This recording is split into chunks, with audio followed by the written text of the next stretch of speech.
A child with ice teeth lives in a desolate apartment with only her caregiver to interact with. Unbeknownst to them, their typical days will shift due to the employer's peculiar instructions. In 20th century Europe, a caregiver named Albert sits somberly in the middle of a dark, gloomy room. Moments later, Mia, the child he's caring for, arrives, so he stands and the kid sits on the chair. He takes 2 small bottles from the child's strange braces and pours the water on denture molds. Then he removes the braces, which the child grabs as a chance to stretch her toothless mouth. Albert carefully covers the dentures and opens the fridge to retrieve 2 similar molds while placing the new ones inside. He opens the denture box and assists the kid in wearing her ice teeth, smiling at each other afterward. Shortly after, the child plays with pieces of a newspaper she twists to form different shapes. She then goes around the dollhouse as the windows remain closed. Albert gives Mia her meal and she takes a couple of bites before drinking her milk, pleasing the caregiver. Soon, the child sits before a painting of a beautiful landscape mansion and touches the sky. Then she calls Albert and shows it to him. However, the man remains silent as he recalls his childhood staring at the same painting. He followed the hums in the dark house and saw a woman cleaning some wine glasses. She dipped her fingers into the water and played music using one of them. After inspecting the colorful wine glass, Albert returns to reality as he places it on the shelf. He tries to imitate the woman by using his saliva to produce a similar sound. Then he checks on Mia and places a drinking glass on the door against his ear to listen if she's still awake. He hears the child's teeth clattering as she watches an insect crawling on a curtain. She turns off the lights and goes to bed while the clattering continues. Albert leaves and turns off the lights to retire for the night. While alone in the house the following day, Mia opens the wine glass rack and takes the colorful one. Albert returns home and hears glass shattering, discovering what the child has done. While meticulously wrapping every shard with newspaper before disposal, the phone rings.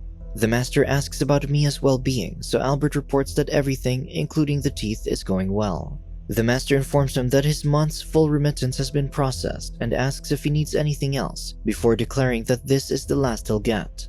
As Albert clarifies what he means, the master tells him that he must prepare the girl to leave and train her to behave outside because he'll send her to them in 13 days. On the other hand, Mia hears about leaving, which surprises her. As the call ends, Albert looks in the girl's direction, but she's no longer there since she's already by the window trapping a fly in the middle of a makeshift newspaper cage. Mia waits patiently for her food at lunch while Albert sobs quietly in the kitchen. He disregards the boiling water in the kettle and lays on the bed despite the thunder's rumblings. Hours later, Mia patiently waits on the chair, ready for her dentures to be changed. The bottles leak with water from her melted ice teeth as Albert attends to her late as he arrives from outside. Then he presents her with the outdoor clothes he bought as he states that she must get used to them. Mia excitedly touches the socks as the caregiver puts them on her. After putting on the complete attire, Mia awkwardly walks down the hall with Albert's prompts. They soon head outside and the child sees the world for the first time. They walk around the area, but the girl suddenly runs upon noticing a lake. She stares at it and sees her reflection. She suddenly faints and falls into the water, so Albert drags her out, slapping her cheeks to wake her up. Then he notices that a woman is watching them from afar. That evening, he listens outside Mia's door to check on her, but the child breathes heavily due to the incident. The next day, Albert retrieves the check for his remittance and checks the calendars for the remaining days. He proceeds to the kitchen and sulks as the kettle whistles. Then he hears thumps and sees Mia trying to open the door. She drags him outside, but the caregiver stops her by locking himself in the kitchen, so the girl pants angrily outside the door. Albert prepares her meal and pulverizes the tablet before adding it to her milk. He then calls the brooding child to have her meal. After finishing her drinks, the caregiver puts her to bed and heads to a bar. He orders some liquor and a traveler introduces himself, initiating to join him without waiting for Albert's response. The man pours him a drink before telling him they have probably met in a chaotic place. Albert becomes anxious as he gulps the liquor, and the traveler states that they may have met when the caregiver had a wife named Marie, which the other denies. The traveler mentions that Marie has perished, but he adds that there's another one and she's awakening. Albert angrily says he has no wife, making people turn at them. At the same time, Mia opens her eyes. Traveler calmly gulps another drink and declares that there's an abandoned child. Celeste, the waitress, brings them another bottle for free while staring at Albert, and the man thanks her. The caregiver tells him to stop, but the man continues provoking him and says it's probably Celeste this time. Albert breaks the bottle and stabs the traveler, but the man uses the waitress as a shield, slashing her beautiful face.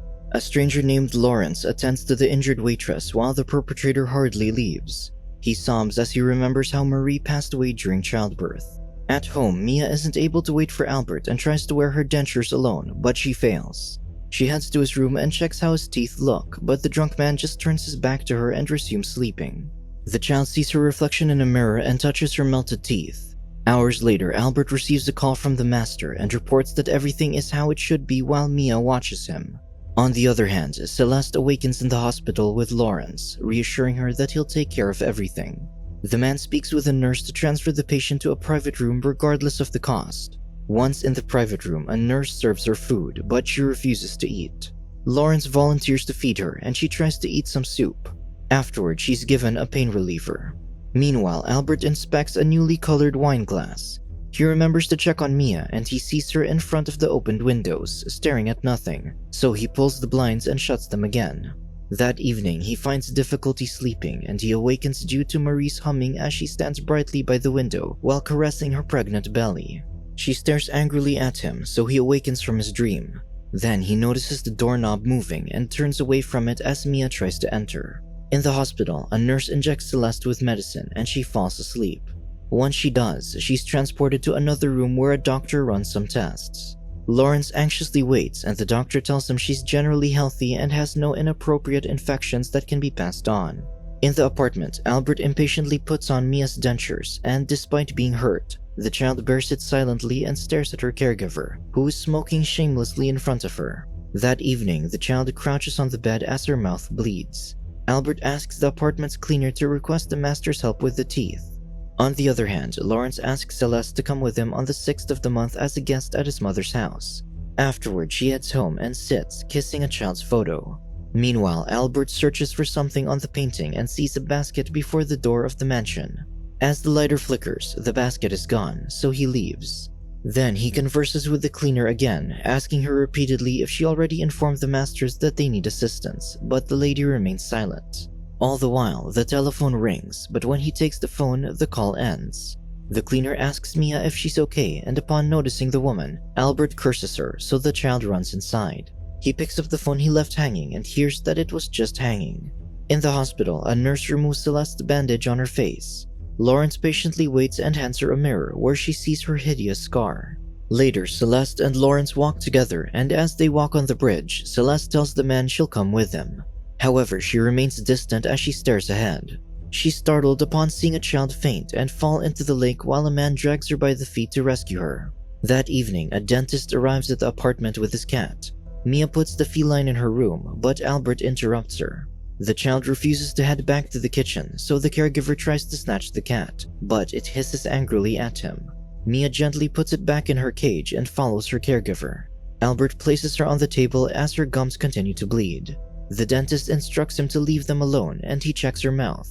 Meanwhile, the caregiver looks at his wine glass collection, and he reminisces about a sweet moment with Marie. Moments later, Mia has a new set of glass dentures, and the dentist teaches Albert how to help her maintain it so that he won't need to return before they leave. The caregiver tucks her into bed as the child resumes sleeping. Later, he discovers that the cat is left in the house and impatiently grabs it as it fights back. Just as he's about to strangle it, the kettle whistles, and he falls to the floor while covering his ears. The following day, they ride a train, and Mia chews the cat's fleas, testing her teeth, but Albert couldn't care less. Meanwhile, Celeste and Lawrence are also on the train, and the woman pleads to give her medications to lessen her pain. The man hands it to her and says she won't need it when they begin their life together. Later, the couple gets off the train, and Celeste is assisted to the bench. Albert sees her through the window, and the woman stares at him. As the train moves, Celeste is inside again, leaving Lawrence in the station. She sits on an empty chair and stares out the window, seeing the dull and foggy surroundings. The sky gets darker, and both Celeste and Mia fall asleep. Soon, the train stops, and Celeste finds herself drinking in a bar.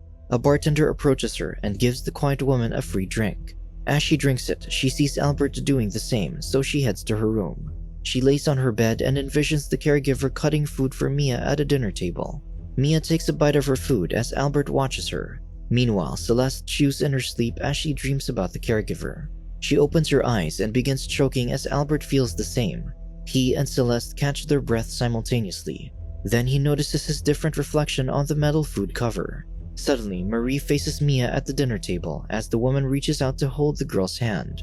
Back to his original self, the confused Albert accidentally topples the wine glass and the dinner ends. Soon, he and Mia arrive at a mansion. He leaves Mia and notifies the concierge that he's brought the child. The woman picks up some cards and calls someone while waiting in the hall. A doctor arrives and reveals himself as the traveler who provoked Albert in the bar. He prompts the caregiver to sign some documents, and so he does. While completing the paperwork, the concierge asks him if he'll leave anything to his daughter. He clarifies that he's only a caretaker, but the woman hands over Mia's birth records, revealing that the girl is Albert's daughter. He states it's a lie and continues signing the adoption papers. Afterward, Mia is sent to her new room and stares solemnly at nothing. Albert doesn't see his daughter after signing the papers, but he sees her cat as he heads out of the facility.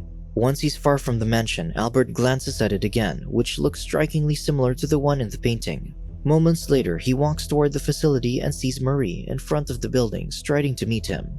The late wife suddenly changes into Celeste, who stamps Albert with a broken bottle on the face, similar to what he did to her. Then she bites his wound, but the man doesn't let go as they enclose each other in an embrace. Albert thinks she's Marie, while Celeste takes revenge. Ultimately, the deeply traumatized Albert still mourns his late wife's death, no matter how much it hurts him and his relationship with the girl he has learned to care for. From his familiar home depicted in a painting to living a desolate life in an apartment, his mind blurs the lines between who Celeste may be, a parallel of himself or an older version of Mia. Subscribe to watch more videos like this, turn on notifications and leave a like to help the channel out. Thank you for watching.